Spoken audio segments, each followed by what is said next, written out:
Hello my dear students, कैसे हो तुम लोग? जबरदस्त, जिंदाबाद, मजे से हो। तो आज क्या करेंगे हम लोग? Motion in a plane chapter का लेक्चर देखेंगे। तो हम लोगों ने motion in a plane chapter में बहुत सारे डिस्कशन किए हैं। सबके पास रिक्वेस्ट है कि पहले जाके पुराना वीडियोस को देखो, उसके बाद आके ये वीडियो देखोगे तो समझ में आएगा। तो हम लोग मोशन इन ए प्लेन में यूनिट वेक्टर, स्केलर, ये सब के बारे में पढ़े थे। वेक्टर क्या होता है, तो स्केलर क्या होता है। सर फिजिकली हम कैसे समझेंगे स्केलर क्या होता है? एक चीज देखो, जैसे मेरा हाइट 5 फीट है, तो जस्ट 5 फीट। मेरा गाड़ी का लेंथ है 4 फीट, 6 फीट। तो मैंने आपको जस्ट यहाँ पे कुछ वैल्यूज बोला है, तो उसी को हम बोलेंगे स्केलर। स्केलर मतलब जैसे मेरे ये रूम है, इस रूम का वॉल्यूम कितना होगा। मेरे पास एक स्फीयर है, उसका वॉल्यूम कितना होगा। तो ये सब चीज खाली आपको एक वैल्यू देगा, आपको कुछ डायरेक्शन नहीं देगा, या डायरेक्शन का जरूरत नहीं होता है। उसी को हम बोलते हैं scalar quantities, like mass, length, volume etcetera. Sir तो वेक्टर क्या है? वेक्टर वो है, जैसे मान लो मैंने सुबह गाड़ी स्टार्ट किया, तो आप बोलोगे सर आप कहां से कहां जा रहे हो? फ्रॉम ईस्ट टू वेस्ट और from west to east, with कितना किलोमीटर पर आवर स्पीड। तो मेरे यहाँ पे दो चीज का जरूरत हुआ। एक हुआ तो उसका कितना किलोमीटर पर आवर, मैंने बोला 53 किलोमीटर पर आवर। बाद में आप बोलोगे सर आप whether you are moving from east to west और फ्रॉम वेस्ट टू ईस्ट। तो यहाँ पे देखो, इसको आइडेंटिफाई करने के लिए, लाइक वेलोसिटी, इसको आइडेंटिफाई करने के लिए मुझे दो चीज का जरूरत हुआ। एक का नाम है मैग्नीट्यूड, लाइक कितना किलोमीटर पर आवर, और whether I am moving from Silchar to college और फ्रॉम कॉलेज टू सिलचर, ये भी आप पूछ सकते हो। तो ये हो गया एक वेक्टर क्वांटिटी। जैसे और एक बात है, मैं आपको थप्पड़ मारा, तो आप पूछोगे सर कितना जोर से मारे हो, पहले कितना जोर से वो कैलकुलेट करोगे। उसके बाद सर आप कौन सी डायरेक्शन से मारे हो, इस डायरेक्शन से या उल्टा मारे हो। सो इसमें भी फोर्स लगाया मैंने, तो डायरेक्शन का जरूरत हुआ, मैग्नीट्यूड भी चाहिए। सो जिस क्वांटिटी के पास दोनों होता है उसी को हम वेक्टर क्वांटिटीज बोलते हैं। अभी स्केलर को और वेक्टर को डिफरेंस, दोनों का वेक्टर, स्केलर और वेक्टर दोनों का डिफरेंस हम लोगों ने अच्छे तरह से पढ़े थे। एक के पास डायरेक्शन होता है, दूसरे के पास डायरेक्शन नहीं होता है। जिसके पास डायरेक्शन होता है ना, उसी को हम बोलते हैं वेक्टर क्वांटिटी, और जिसके पास नहीं होता है उसको हम बोलते हैं स्केलर क्वांटिटी। अभी टू डायमेंशनल प्लेन क्या होता है सर? दो एक्सिस का जहां जरूरत होता है ना, उसी को हम बोलते हैं टू डायमेंशनल प्लेन। लाइक मैं अगर बोलूंगा यहाँ पे, जैसे देखो इस पॉइंट को आइडेंटिफाई करो, इसका पोजीशन क्या है, तो तुम पहले बोलोगे सर कहां से मैं मेजर करूं। अच्छा, इसके लिए मुझे एक ओरिजिन चाहिए, और यहाँ पे एक एक्सिस चाहिए, यहाँ पे और एक एक्सिस चाहिए। हम इस एक्सिस को अगर एक्स एक्सिस बोलते हैं ना, तो इसको हम बोलते हैं वाई एक्सिस। ये पुराना वीडियोस में हमने बहुत डिस्कस किए हैं, फिर दोबारा बोल रहा हूं ताकि ये वीडियो अच्छी तरह से समझ में आए। तो इसका पोजीशन मतलब ये कितना दूर है, इसको जानने के लिए आपको क्या करना पड़ेगा, पहले एक्स एक्सिस की ओर जाना होगा। तो आपने एक्स एक्सिस इतना गया, फिर दोबारा वाई एक्सिस की ओर उठना होगा। तो ये आपका वाई एक्सिस है और ये एक्स एक्सिस का है। यहां पे एक्स एक्सिस को समझाने के लिए हम जो यूनिट वेक्टर यूज करते हैं, ये आई कैप यूज करते हैं। और इसको हम यूनिट वेक्टर इसीलिए बोलते हैं क्योंकि इसका मैग्नीट्यूड वैल्यू कितना है, 1 है। मैग्नीट्यूड कितना है, 1 है। और यहां पे हम वाई डायरेक्शन समझाने के लिए जो यूज करते हैं वो जे कैप यूज करते हैं, कैप। और इसका वैल्यू कितना होगा सर? इसका वैल्यू होता है, इसका दोनों साइड पे ऐसे देंगे ना, तो इसको बोलते हैं magnitude, modulus of unit vector. और इसका वैल्यू कितना होगा सर? इसका वैल्यू सर 1 होगा। तो हमने क्या किया कि अगर जे कैप दिखाएंगे तो आपको समझ में आना चाहिए कि ये वाई एक्सिस का डायरेक्शन समझा रहा है। के कैप देंगे तो जेड एक्सिस, और आई कैप देंगे तो एक्स एक्सिस। सो इस पॉइंट को आइडेंटिफाई करने के लिए मुझे यहां पे, जैसे मैं ऐसे बोल सकता हूं, एक्स आई कैप प्लस वाई जे कैप।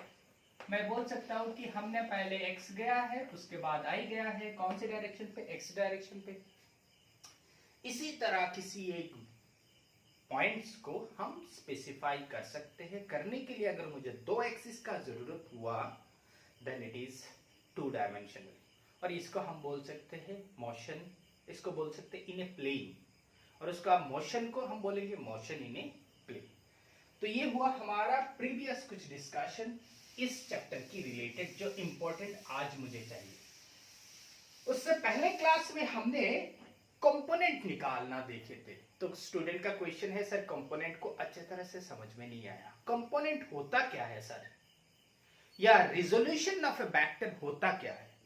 तो देखो मैं इसको ऐसे समझा सकता हूं, यहाँ पे कुछ एक चीज को मैं इस पोजीशन पे खींच के इस पोजीशन पे लेके आया।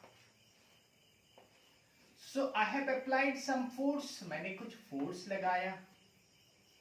देखो जब मैं इसको यहां से खींचा तो इसका एक एक्सिस मैंने दे दिया, ये एक्स एक्सिस है और ये वाला वाई एक्सिस है। हमने जब इसको यहां लेके आया तो इस फोर्स का इफेक्ट देखो, एक्स एक्सिस में भी उसका इफेक्ट हुआ और वाई एक्सिस में भी हुआ। Am I right? हाँ। अरे मेरे भाई इस ऑब्जेक्ट यहां गया ना, पहले इतना गया है फिर ऊपर उठा, हम ऐसे कैलकुलेट करते हैं। तो इस जो फोर्स है इसका कंपोनेंट को हम बोल सकते हैं कि इस डायरेक्शन पे Fx है और इस डायरेक्शन पे Fy है। दोनों को जोड़ेंगे तो मुझे F मिलना चाहिए। तो हम ऐसे लिखते हैं कि F vector is equal to force in x direction plus force in y direction. हो गया। हाँ। अभी देखो इसको हम, ये जो वेक्टर है ना, ये वेक्टर को रिप्लेस कर सकते हैं, हमको मालूम है। कैसे रिप्लेस कर सकते हैं? उसका direction keeping the magnitude and direction constant same रखते हुए हम उसको रिप्लेस कर सकते हैं। तो यहां से हटा के लेके इसको यहां चले जाते हैं, तो मैं इसको यहां से इरेज करके इसको मैं यहां लेके आ गया। तो अभी ये मेरा Fy हो गया। अभी मुझे एंगल, अगर मैं एक्स एक्सिस के साथ एंगल लूं, ये मैं एक्स एक्सिस के साथ एंगल लिया, तो आपको हमेशा समझ में आना चाहिए कि एंगल का ऑपोजिट जो होता है, उल्टा जो होता है, वो होगा परपेंडिकुलर। यहाँ पे ये एक्सिस था ना, यहाँ पे ये वेक्टर था, इसको जिसको हम रिप्लेस किए हैं। तो सर हाइपोटेन्यूज कौन सा होगा? मैं पहले भी बहुत बार बोला हूं कि 90 पहले देखो, और 90 का उल्टा जो होगा, ऑपोजिट जो होगा, इसी का नाम होता है हाइपोटेन्यूज। और बाकी जो रहेगा ऑब्वियसली ये आपका बेस है।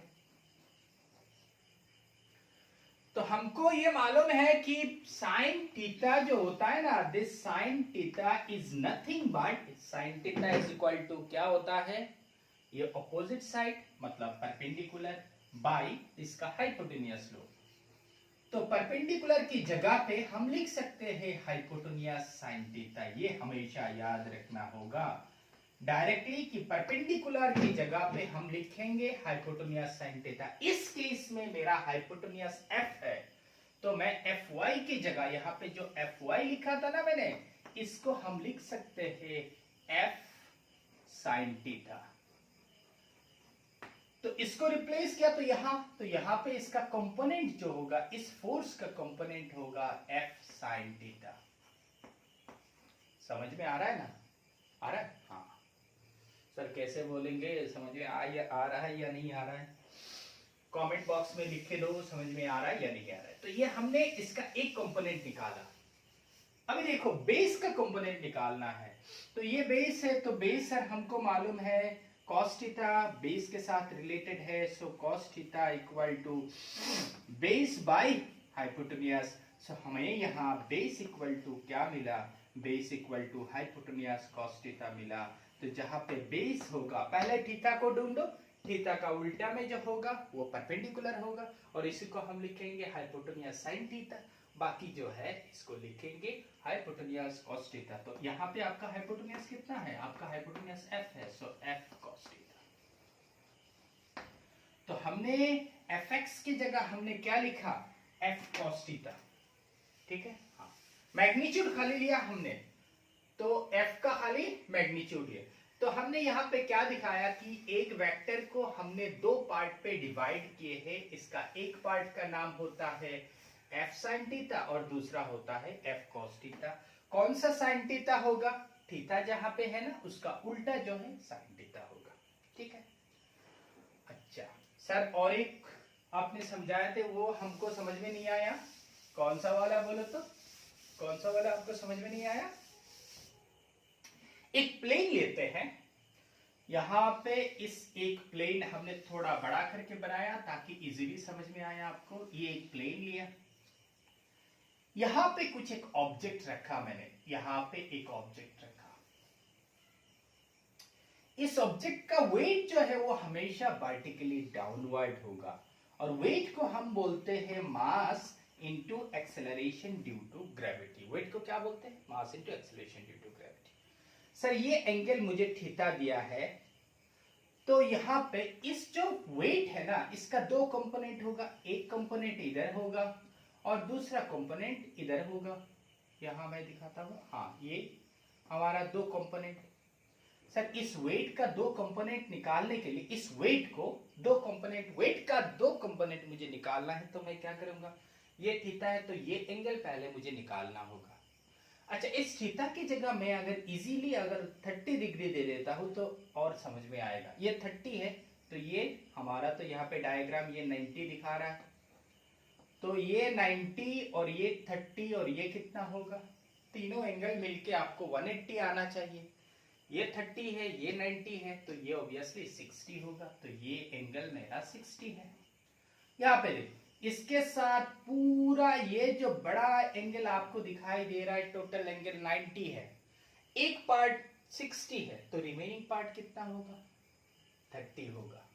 ये 30 है तो यहाँ पे ये 30 है तो ये भी 30 होगा, ये थीटा है तो ये भी थीटा होगा। कैसे? हमने अभी दिखाया। दोबारा बोल रहा हूं, ये तीनों एंगल मिलके आपको आना चाहिए 180, 180 डिग्री आना चाहिए। एक 30 है, दूसरा तो 90 परपेंडिकुलर हमको यहां दिखाई दे रहा है, तो तीसरा वाला 60 होगा। यहां पे ये टोटल एंगल 90 है, एक पार्ट 60 हो गया तो रिमेनिंग पार्ट 30 हो गया। तो ये वेट का, ये वेट जो है ना, इस वेट का कंपोनेंट हम निकाल रहे हैं। इस एंगल का जो उल्टा होगा, हमेशा मैंने बोला थोड़ी देर पहले, एंगल का उल्टा जो होता है वो हाइपोटेन्यूस साइन थीटा होता है। एंगल का उल्टा हाइपोटेन्यूस साइन थीटा। हाइपोटेन्यूस कितना है? W। तो आपका इस डायरेक्शन पे ये जो होगा इसको रिप्लेस करो यहां, इसको रिप्लेस करो यहां, तो यहां पे हम W साइन थीटा लिखेंगे। ये अगर 90 है तो 90 का उल्टा हाइपोटेन्यूस होता है, तो रिमेनिंग जो है बेस होगा, तो ये हमारा होगा W cos थीटा, क्योंकि base equal to W cos theta. यहां पे अगर W का वैल्यू मान लो, यहां पे कुछ गिवन है 5 न्यूटन, और यहां पे हमने जो एंगल दिए है 30, तो यहां पे साइन 30 होगा, यहां पे cos 30 होगा। W का वैल्यू, तो अभी W का वैल्यू पुट करोगे तो मुझे कितना मिलेगा? यहाँ पे 5 बैठाएंगे तो 5 साइन 30। सो साइन 30 का वैल्यू कितना होता है सर? हाफ होता है, तो ये हाफ। सो आंसर कितना आएगा कंपोनेंट का? 5/2। मतलब इस 5 का एक कंपोनेंट है आपका 5/2। दूसरा ये वाला, सो ये वाला कितना होगा? W के जगह मैं 5 बैठा हूं और cos 30, cos 30 का वैल्यू कितना होता है सर? 5 इंटू √3/2। तो हमारा ये 5 √3/2। तो ये हुआ कौन सा component? x component. So x component हमने लिखा।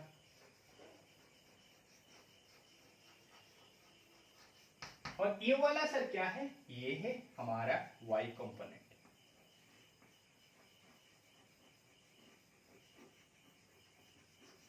तो इसी तरह हम किसी एक वेक्टर का कंपोनेंट निकाल सकते हैं। ये हमें चाहिए, फ्रिक्शन जब पढ़ाएंगे ना तो ये बहुत जरूरी, वहां पे हमें चाहिए फ्रिक्शन का डेरिवेशन के लिए। तो ठीक है, हमने कंपोनेंट निकालना सीख लिए हैं।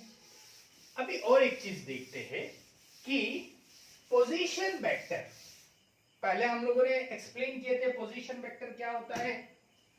बोलो तो पोजीशन वेक्टर क्या होता है? सर किसी एक वेक्टर का एक पॉइंट और उसका ओरिजिन से जो लाइन कनेक्ट करता है उसी लाइन को हम पोजीशन वेक्टर बोलते हैं।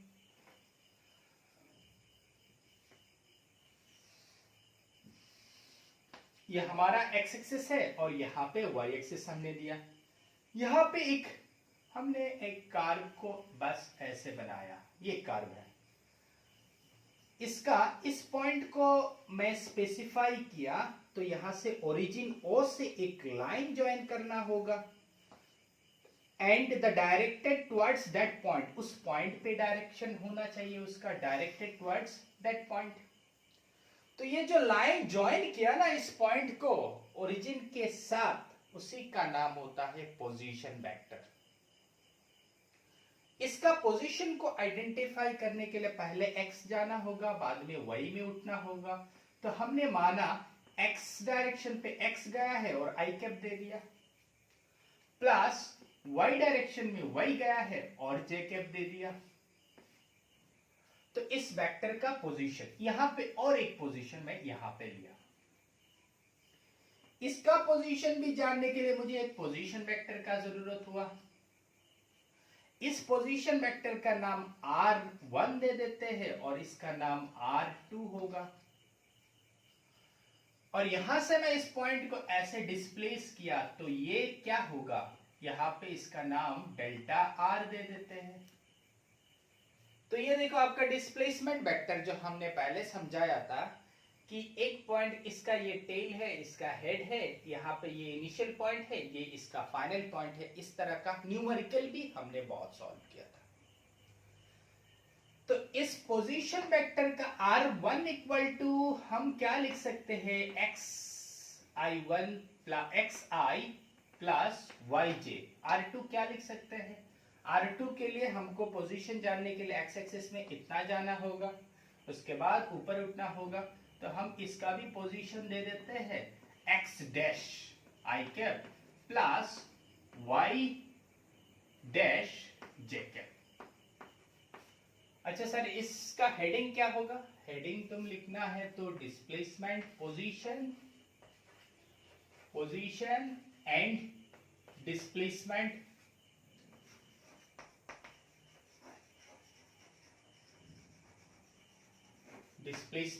Vector, position and displacement vector. तो according to triangle law of vector addition, ये आपका एक ट्राइंगल हो गया, देख रहे हो ना, यहां से पहले ये ऐसे गया फिर गया और ये उल्टा आया है। तो according to triangle law of vector addition हम क्या लिख सकते हैं, according to triangle law of vector addition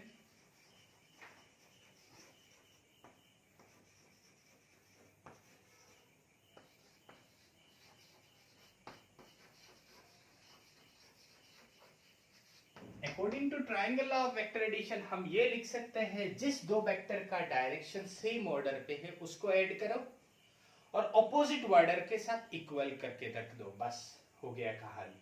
कौन सा ऑर्डर सेम है, R1 एंड डेल्टा R का ऑर्डर सेम है। तो हम ऐसे लिख सकते हैं R1 vector plus delta R vector equal to R2 vector, क्योंकि R2 का ऑर्डर जो है ना ऑपोजिट है। अरे यहां से मैं ऐसे गया फिर यहां से ऐसे गया, ये ऐसे आना चाहिए ना, ऑर्डर अगर सेम होना है तो मैं यहां से यहां गया, यहां से यहां गया, फिर ऐसे आना चाहिए, लेकिन इसका डायरेक्शन देखो उल्टा है। सो जो उल्टा होगा वो आपका रिजल्टेंट है।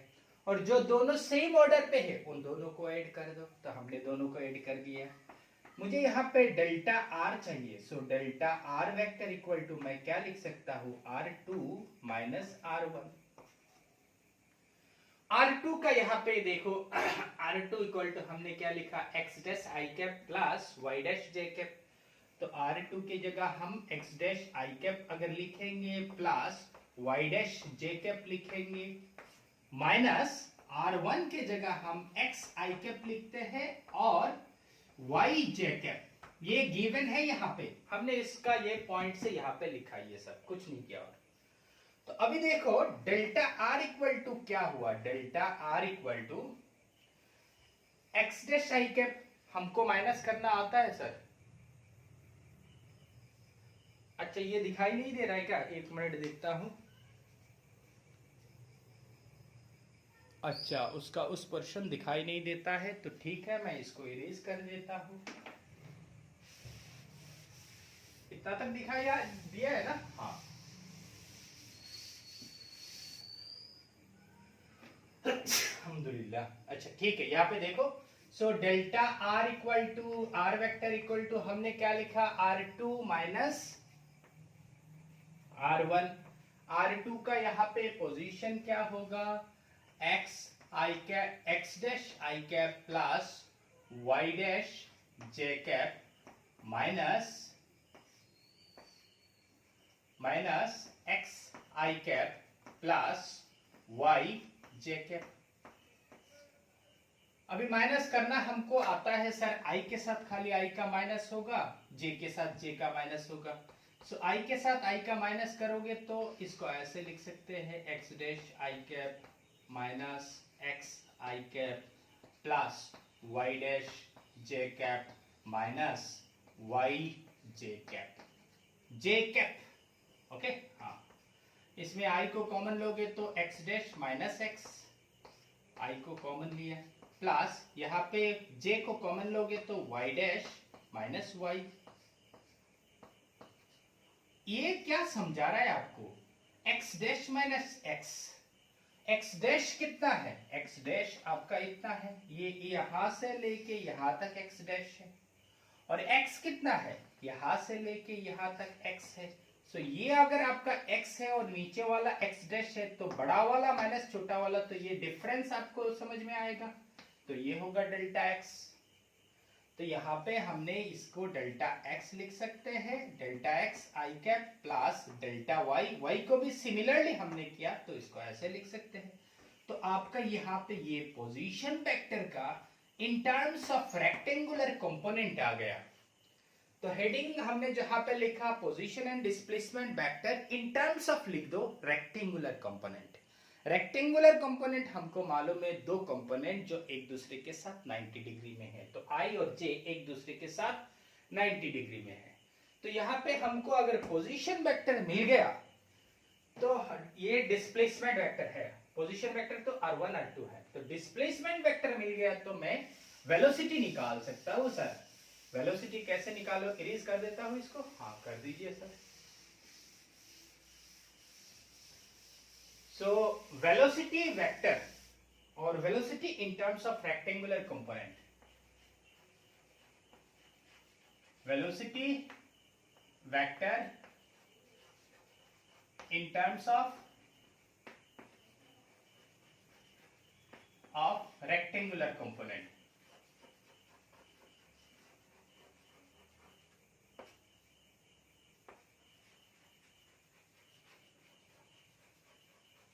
Okay, velocity vector in terms of, so मुझे डिस्प्लेसमेंट यहाँ पे मालूम है तो velocity v vector equal to क्या होगा? Velocity equal to displacement by time. So displacement हमारा इतना है बाय टाइम। अच्छा एक चीज बोलो, यहाँ पे वेलोसिटी वेक्टर का डायरेक्शन क्या होगा? t का तो डायरेक्शन नहीं है ना, टाइम का तो time is a scalar quantity. तो ये डेल्टा r का जो डायरेक्शन होगा वही होगा आपका वेलोसिटी का डायरेक्शन। उस फिगर को अगर हम यहाँ पे दिखाएंगे तो इस फिगर को यहाँ पे अगर दिखाएंगे तो देखो, ये था हमारा एक वेक्टर, यहाँ पे दूसरा वेक्टर ऐसे था और इसका ये वेलोसिटी का डायरेक्शन था। तो यहाँ पे ये r1 था, ये r2 था, ये डेल्टा r था। सो डेल्टा r का direction is nothing but the direction of velocity vector. ये यहां से हमको ये समझ में आया कि डायरेक्शन ऑफ वेलोसिटी वेक्टर कौन सा होगा। अच्छा और एक चीज देखो, यहाँ पे डेल्टा आर की जगह अभी क्या लिखेंगे? डेल्टा आर की जगह delta X I cap plus delta Y J cap divided by delta T. इसको अगर अलग अलग पार्ट्स में इसको ऐसे लिखेंगे, delta T plus delta Y by delta T. So ये डिस्प्लेसमेंट इन एक्स डायरेक्शन है, ये displacement in Y direction, change in displacement in Y direction by change in time. तो ये भी वेलोसिटी होगा, ये भी वेलोसिटी होगा। ये वेलोसिटी होगा इन एक्स डायरेक्शन और ये वेलोसिटी होगा in Y direction. So velocity V x I cap plus velocity V Y J cap. So हमारा इस वेलोसिटी का दो पार्ट है, यहाँ पर V x I cap plus we Y J cap, यही हमने यहाँ पे लिखा।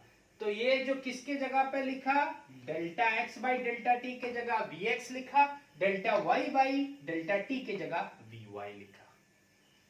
इसका डायरेक्शन, वेलोसिटी का डायरेक्शन क्या होगा, बोले डायरेक्शन डिस्प्लेसमेंट का जो डायरेक्शन होगा वही वेलोसिटी का डायरेक्शन होगा, मतलब डेल्टा आर का जो डायरेक्शन होगा वही वेलोसिटी का डायरेक्शन होगा। अभी देखते हैं इंस्टेंटेनियस वेलोसिटी क्या होता है सर। इंस्टेंटेनियस वेलोसिटी मैं पहले क्लास में उससे मोशन इन स्ट्रेट लाइन पे शायद हम लोगों ने इंस्टेंटेनियस वेलोसिटी का बहुत अच्छी तरह से एक्सप्लेनेशन किए थे कि इंस्टेंटेनियस वेलोसिटी मतलब पर्टिकुलर किसी एक इंस्टेंट पे उसका वेलोसिटी निकालना होता है। यहाँ पे इस डायग्राम में अगर देखेंगे तो ये तो आपका टाइम एक्सिस है और ये मान लो आपका वेलोसिटी का एक्सिस। अच्छा यहाँ पे वेलोसिटी नहीं है, यहाँ पे हमने पोजीशन का एक्सिस दिया, तो पोजीशन मतलब आर का, यहाँ पे आर पोजीशन यहाँ पे दिया। तो ये हमारा टाइम मतलब यहाँ पे ये अगर t2 टाइम है और ये अगर t1 टाइम है तो दोनों का बीच में जो डिफरेंस होगा वो डेल्टा t होगा। इस डेल्टा t को जितना छोटा करोगे तो आपका टाइम अगर छोटा होगा तो ये पॉइंट धीरे धीरे एक पॉइंट हो जाएगा। अच्छा डायग्राम से समझ में आएगा। अच्छा डायग्राम दिखाते हैं। पहले टॉपिक लिख दो, इन STN instant TA NE OUS instantaneous velocity vector in terms of rectangular component।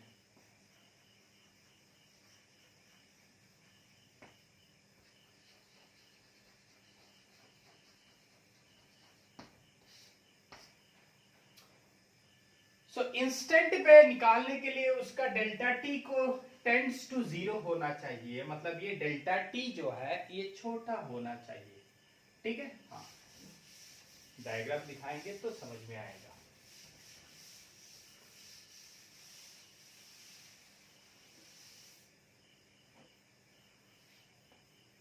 ये पहला डायग्राम मैं यहाँ पे ऐसे ड्रॉ किया कि हाँ ये इसका एक पॉइंट है,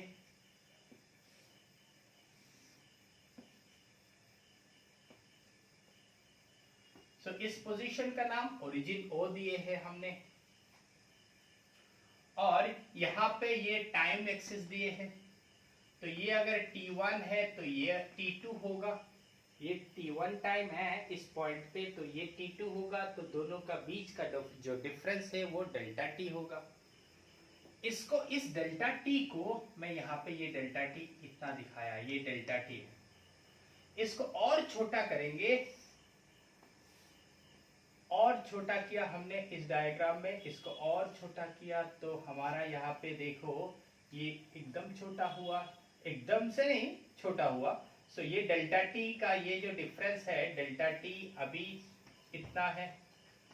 इसी तरह मैं इस पॉइंट को और पास लेके आऊंगा तो एक टाइम में ये पॉइंट एक ही पॉइंट हो जाएगा जब डेल्टा टी का वैल्यू 0 है, डेल्टा टी टेंड्स टू 0। ये डेल्टा टी छोटा होते होते, यहाँ पे दिखाई दे रहा है ना, डेल्टा टी छोटा होते होते एक पॉइंट पे आ गया, तो उस पॉइंट का जो वेलोसिटी होगा ना उसी को हम बोलते हैं, इस पॉइंट का वेलोसिटी को हम बोलते हैं इंस्टेंटेनियस वेलोसिटी। तो इंस्टेंटेनियस वेलोसिटी को हम कैसे लिखेंगे, v instantaneous equal to limit delta t tends to 0 होना चाहिए, और वेलोसिटी लिख रहा हूं तो position vector displacement vector by change in time. और इसको हम शॉर्टकट में ऐसे भी लिख सकते हैं कि dr/dt। ये d कब लिखते हैं, इंस्टेंटेनियस केस के लिए हम लोग ये d लिखते हैं, और अगर ऐसे लिखना है तो आपको लिखना होगा limit delta t tends to zero, जैसे यहाँ पे इस डायग्राम समझा रहे हैं ना, अगर ये जीरो हो जाएगा पॉइंट, अगर इस पॉइंट आपका जीरो हो जाएगा ये, तो एक ही पॉइंट हो जाएगा दोनों, तो इस पोजीशन पे हम लोग ऐसे इंस्टेंटेनियस वेलोसिटी लिख सकते हैं। आर का वैल्यू देखो, आर का वैल्यू की जगह हम delta d d this, r की जगह हम लिख सकते हैं एक्स आई कैप प्लस जे कैप। तो यहाँ पे इसका और क्या होगा, v instantaneous equal to i dx by d t plus j cap dy by d t. ये मुझे याद रखना होगा, क्योंकि हम जब करेंगे ना r को डिफरेंशिएशन, तब ये डिफरेंशिएशन x को भी करना होगा और y का कंपोनेंट को भी करना होगा। तो ये हमारा गया है इंस्टेंटेनियस वेलोसिटी का। अब इसी जगह अगर एक्सीलरेशन निकालना है तो क्या होगा सर? एक्सीलरेशन मतलब तो होता है velocity by time. So acceleration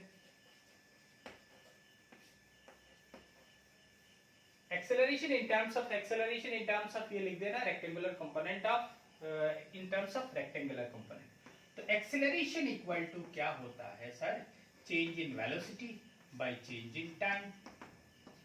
velocity का दो कंपोनेंट हमने देखा, एक है change in velocity in x direction by change in time, और उसके साथ आई कैप जुड़ा है। यहाँ पे change in velocity in Y direction, उसके पास जे कैप जुड़ा है और चेंज इन टाइम।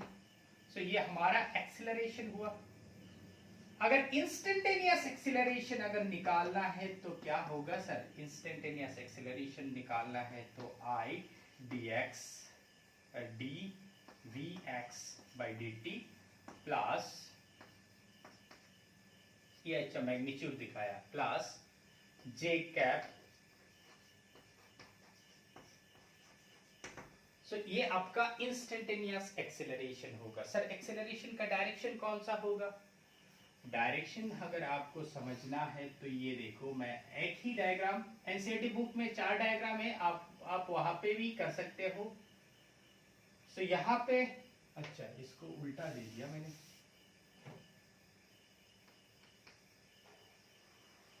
हाँ। तो इस पॉइंट पे एक टेंजेंट ड्रॉ करो, ये आपका velocity by versus time graph. इस पॉइंट पे अगर एक टेंजेंट ड्रॉ करोगे तो ये आपको वेलोसिटी v1 देगा। इस पॉइंट पे एक टेंजेंट ड्रॉ करोगे तो ये v2 देगा।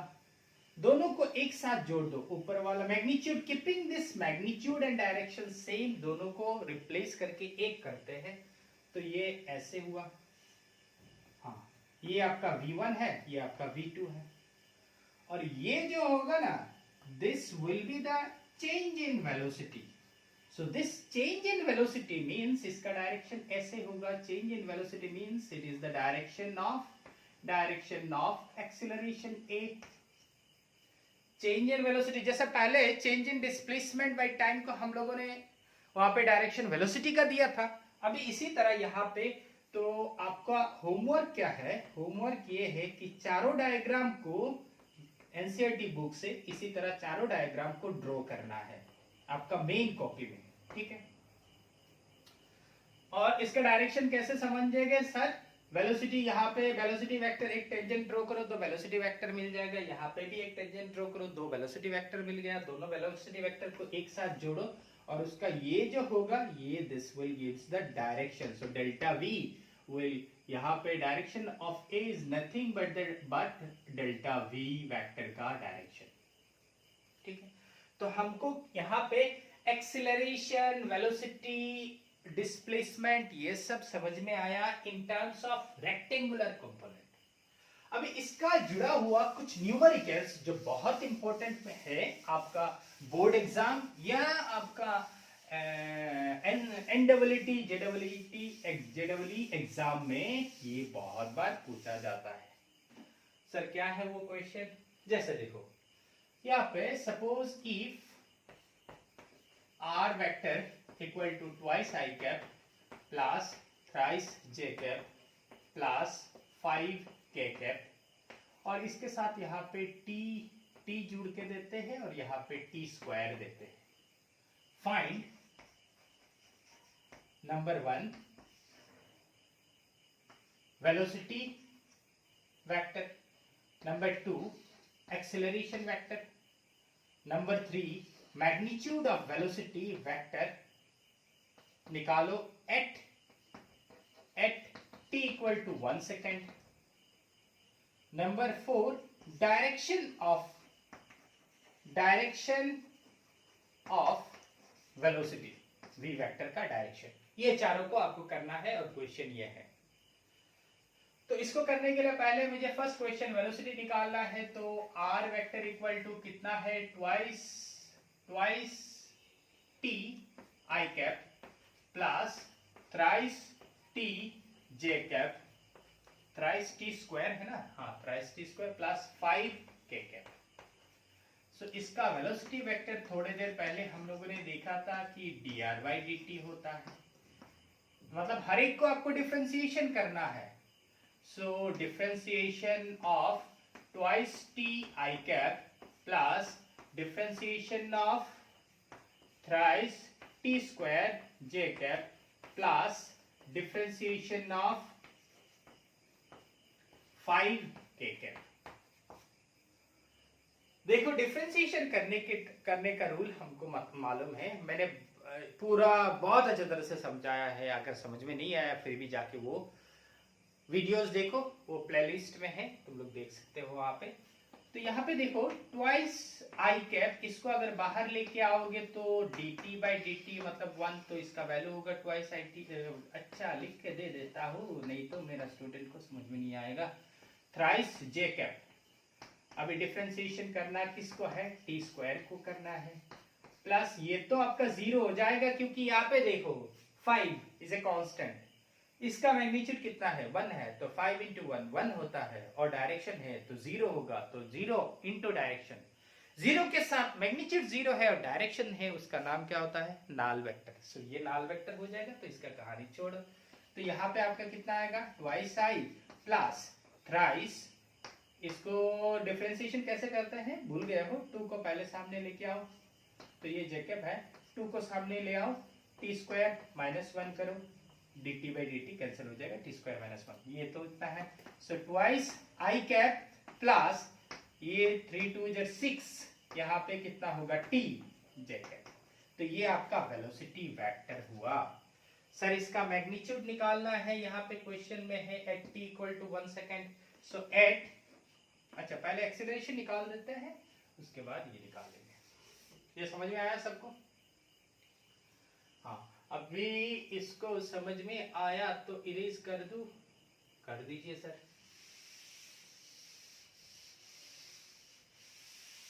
सो ये अगर आपका वेलोसिटी वेक्टर है तो एक्सेलरेशन निकालना है, 2 नंबर का जो एक्सेलरेशन है, this acceleration is nothing but dt of dv velocity by time. तो इसको करोगे तो वेलोसिटी वेक्टर का यहाँ पे dt ऑफ वेलोसिटी का वैल्यू कितना है, ट्वाइस आई कैप, कितना है यहाँ पे twice i cap plus 60 j cap. ठीक है, इसको डिफरेंशिएशन करने के लिए 2 कांस्टेंट है, वो आई कैप मैग्नीट्यूड 1 है, तो इसको डिफरेंशिएशन करोगे तो 0 मिलेगा, 0 मतलब नाल वेक्टर यहाँ पे खाली रहेगा, यहाँ पे कितना होगा 6 बाहर आएगा, j कैप बाहर आएगा, dt बाई dt। तो इसका एक्सेलरेशन कितना हुआ 60, एक्सेलरेशन कितना हुआ 60। अगर क्वेश्चन ऐसे आता एट t इक्वल टू कितना सेकेंड, हमने क्या 1 सेकेंड, तो एक्सेलरेशन कितना होगा, एक्सेलरेशन a इक्वल टू, अच्छा 6t क्यों दिया my dear student, 6 j cap, dt cancel हो गया, तो ये कहानी नहीं होगा, t अगर होता तो कहानी होता। ठीक है, इसका मैग्नीट्यूड निकालना है, उसके बाद क्वेश्चन बोला है कि फाइंड द मैग्नीट्यूड, इसका मैग्नीट्यूड निकालना है, तो magnitude at t equal to at t का वैल्यू 1 सेकेंड, तो इसका वैल्यू कितना होगा, v vector equal to twice i cap होगा प्लस 6 इंटू 1 6 j कैप। ये तो हमने यहाँ से t का वैल्यू जस्ट 1 ही लिखा, अगर 2 देते तो 2 पुट करते। ठीक है, इसका मैग्नीट्यूड कितना होगा, magnitude of v vector equal to, हमको निकालना आता है coefficient square 2 square plus 6 square, जितना आता है उतना ही वैल्यू है। 2 स्क्वायर मतलब 4 होता है, 6 स्क्वायर मतलब 36, तो इसका वैल्यू होगा 40, सो रूट 40। अगर क्वेश्चन में बोलता है this r is measured in metre, मतलब आपको यहाँ पे यूनिट लिखना होगा मीटर पर सेकेंड। वेलोसिटी निकाल रहे हैं ना, तो मीटर पर सेकेंड। एक्सेलरेशन की यहाँ पे क्या होगा, metre per second square. Velocity की यहाँ पे क्या होगा, मीटर पर सेकेंड। नेक्स्ट बोला है कि डायरेक्शन निकालो मुझे। सर डायरेक्शन कैसे निकालेंगे, डायरेक्शन निकालने के लिए यहां पे देखो, ये जो वेलोसिटी का आपको वैल्यू मिला है t इक्वल टू 1, यहां पे 6 यूनिट और 2 यूनिट। 6 यूनिट कौन सा एक्सिस पे गया है, y एक्सिस, और 2 यूनिट कौन सा एक्सिस पे गया है, x एक्सिस। क्योंकि i के साथ जो कोएफिशिएंट रहेगा ये वैल्यू होगा x एक्सिस का, j के साथ जो कोएफिशिएंट है वो वैल्यू होगा y एक्सिस का। तो यहाँ पे अगर मुझे tan थीटा निकालना है तो tan थीटा इक्वल टू क्या होता है, परपेंडिकुलर बाई बेस। तो यहाँ पे y एक्सिस में कौन है, 6 है, x एक्सिस में कितना है, 2 है। यहाँ पे माय डियर स्टूडेंट्स इस पॉइंट को, जैसे यहाँ पे इस पॉइंट है, ये ट्राइंगल है, इस पॉइंट को हमने ये थीटा एंगल माना। यहाँ पे कितना यूनिट गया, 6 यूनिट। यहाँ पे कितना यूनिट गया, 2 यूनिट। तो ये tan theta equal to perpendicular, ये परपेंडिकुलर है, so perpendicular by base, so this by this equal to 3 होता है। सो यहाँ पे implies theta equal to tan inverse of 3। समझ आया? तो यही आपका आंसर है, tan इनवर्स ऑफ 3। तो इसी तरह हम किसी भी वेक्टर अगर देगा तो उसका एक्सेलरेशन निकाल सकते हैं, वेलोसिटी निकाल सकते हैं, एक्सेलरेशन डायरेक्शन भी निकाल सकते हैं, वेलोसिटी का डायरेक्शन। हो गया? हाँ, कुछ गलती तो नहीं किया हमने? नहीं किया।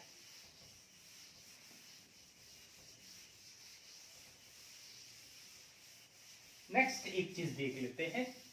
यहां पे हमको मालूम है v equal to u plus a t, ठीक है। अगर मुझे दो कंपोनेंट के हिसाब से लिखना है तो v x I cap plus we Y J cap equal to u x I cap plus u y J cap, ऐसे लिख सकते हैं। इसका दो कंपोनेंट करके लिख रहा हूं, एक्सेलरेशन का दो component, a x I cap plus a y J cap v equal to u plus a t. तो इसी तरह अगर s equal to u t plus half a t square, इसको अगर लिखना है s के जगह r दे देते हैं, तो हम कैसे लिख सकते हैं कि r को हम लिखते हैं x i cap plus y J cap. तो इसी तरह करके u का वैल्यू हम क्या लिख सकते हैं, u का value u x i cap plus u y J cap into t plus half of a के जगह a x I cap plus a y J cap. हमने क्या किया सर, कुछ नहीं किया सर। यहाँ पे हमने v equal to u plus a t इसको ऐसे ही लिखा और कुछ नहीं लिखा, जस्ट यहाँ पे इसका कंपोनेंट्स को मैंने अलग अलग करके दे दिया, ठीक है। तो ये अगर ऐसे आपका आएगा तो यहाँ पे टी स्क्वायर। तो इसी तरह हम इसका दो कंपोनेंट के हिसाब से लिख सकते हैं, फॉर्मूला एक ही है, जस्ट एक न्यूमेरिकल करते हैं, आपको इजीली समझ में आ जाएगा।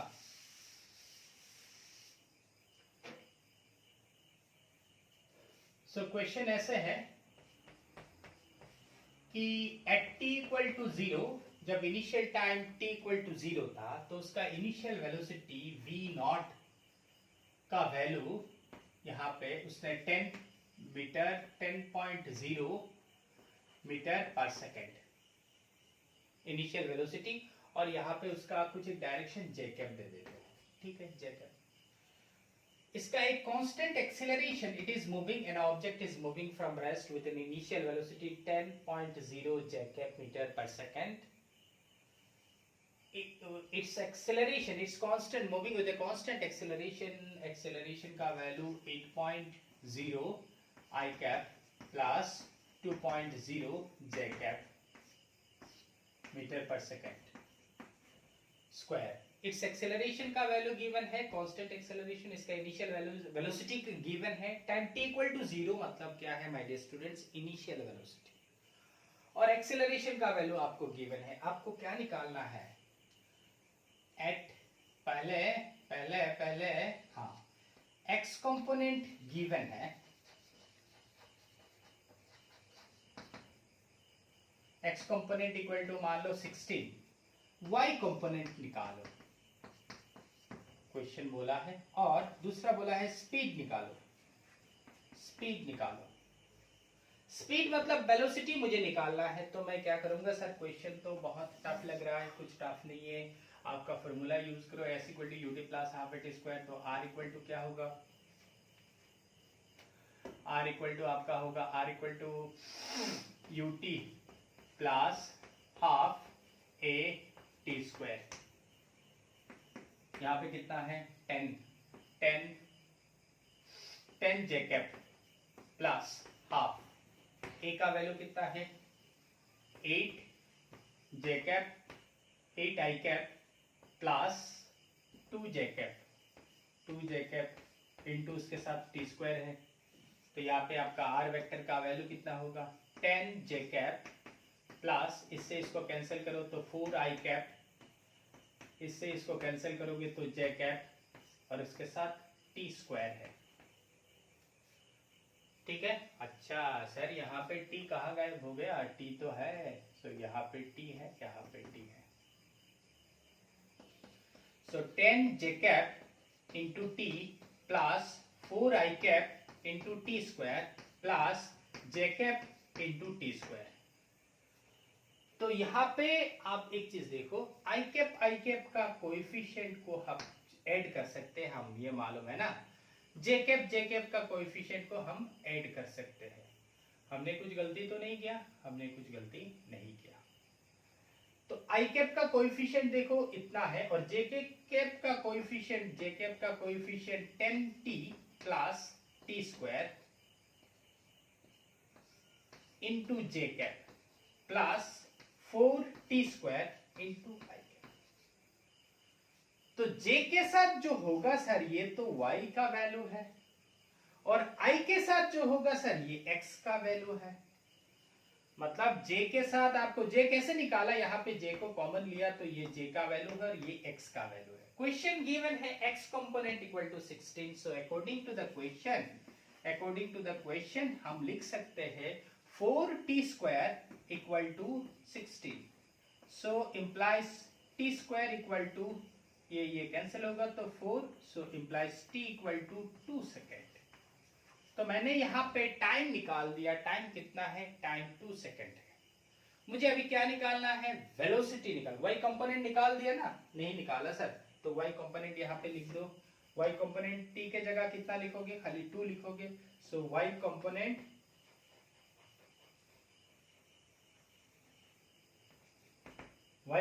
इक्वल टू 10 इंटू टी के जगह 2 प्लस टी स्क्वायर 2 स्क्वायर और उसके साथ जे कैप है. तो इसका वैल्यू कितना होगा 20 प्लस 4 जे कैप मतलब 24 जे कैप. तो उसका कोऑर्डिनेट जो है वो 24 जे कैप. सो यहाँ पे y कंपोनेंट हमने निकाल दिया, x कंपोनेंट गिवन है तो y कंपोनेंट निकाला.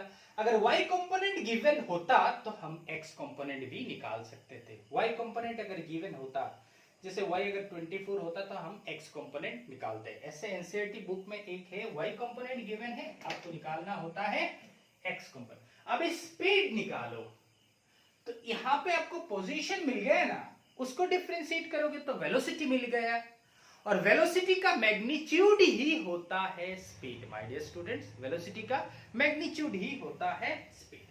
तो यहाँ पे स्पीड निकालने के लिए पहले मुझे इसको डिफरेंशिएट करना होगा, वेलोसिटी निकालना होगा, और उसके बाद स्पीड निकालेंगे एट 2 सेकेंड। तो यहाँ पे कितना होगा, आर वेक्टर इक्वल टू कितना है 10t plus t square into उसके साथ जे कैप है प्लस 4t स्क्वायर उसके साथ आई कैप है। मैंने ठीक ही लिखा है ना, हाँ टी स्क्वायर, ठीक है। सो वेलोसिटी, पहले वेलोसिटी वेक्टर निकाल देते हैं। So differentiation of this displacement is velocity. So इसको डिफरेंशिएट करना है मुझे, हर एक टर्म को डिफरेंशिएट करना है। दिस टर्म को डिफरेंशिएट करेंगे तो 10t उसके साथ जे कैप है plus differentiation of t square j cap है plus differentiation of t square j cap plus differentiation of plus differentiation of 4t square i cap. So differentiation sir easily समझ में आता है, जो constant है उसको बाहर लेके आओ तो यहाँ पे 10 होगा, टी कैंसिल हो जाएगा तो जे कैप। यहाँ पे टी स्क्वायर का डिफरेंशिएशन ट्वाइस टी होगा और उसके साथ जे कैप होगा, प्लस 4 को बाहर लेके आओ, ये 2t होगा इंटू आई कैप होगा। डिफरेंशिएशन तुमको आता है, मैं इतना डिटेल्स में नहीं कर रहा हूँ। पहले 4 को बाहर लाओ, इस 2 को नीचे लाओ तो 4 इंटू 2 कितना होता है 8 होगा, 4 इंटू 2 8 होगा, उसके बाद t होगा। तो यहाँ पे 10 जे cap plus twice t J cap plus 8t I cap. So यहाँ पे t का value at 2 second, t equal to 2 second, तो इसका वैल्यू कितना होगा 10 जे कैप प्लस 2 2 जर 4 जे कैप प्लस 8 2 जर 16 आई कैप। तो अभी यहाँ पे जे कैप करोगे तो कितना मिलेगा आपको माय डियर स्टूडेंट। इरेज कर देता हूँ, कोई प्रॉब्लम नहीं है सर, कर दीजिए। सो यहाँ पे कितना होगा वेलोसिटी का value at t equal to 2 second 10 और 14 j cap plus 16 i cap, और यहाँ लिख सकते हो 16 i cap plus 14 j cap. So magnitude of v, ये वेक्टर है तो इसका दोनों डायरेक्शन और मैग्नीट्यूड, खाली मैग्नीट्यूड लिखना है तो मुझे ऐसे करना है root over of 16 square plus 14 square. तो जो वैल्यू आएगा वो लिख देना यहाँ पर, बस कहानी खत्म। इसी तरह हम स्पीड, मतलब एक ही चीज है भाई, इसका वेलोसिटी का मैग्नीट्यूड निकाल दो तो आपको स्पीड मिल जाएगा। तो अभी होमवर्क लिखो। होमवर्क आपका एनसीईआरटी का बुक का 4.4 एंड ये एक न्यूमेरिकल है, और 4.5 ये दोनों को करके मुझे देना होगा। उससे पहले जो डायग्राम है, नोट्स, सब कुछ मुझे देना होगा। कॉलेज कब से खुलेगा ये बात हम ग्रुप में आपको बोल देंगे, तो बार बार मुझे क्वेश्चन करके परेशानी मत दो कि सर कब कॉलेज खुलेगा, कब नहीं खुलेगा, कैसे होगा, हॉस्टल पे कैसे आएंगे, सब डिटेल्स इंफॉर्मेशन हम ग्रुप में दे देंगे। So thank you very much my dear students, मजे से फिजिक्स को सीखो।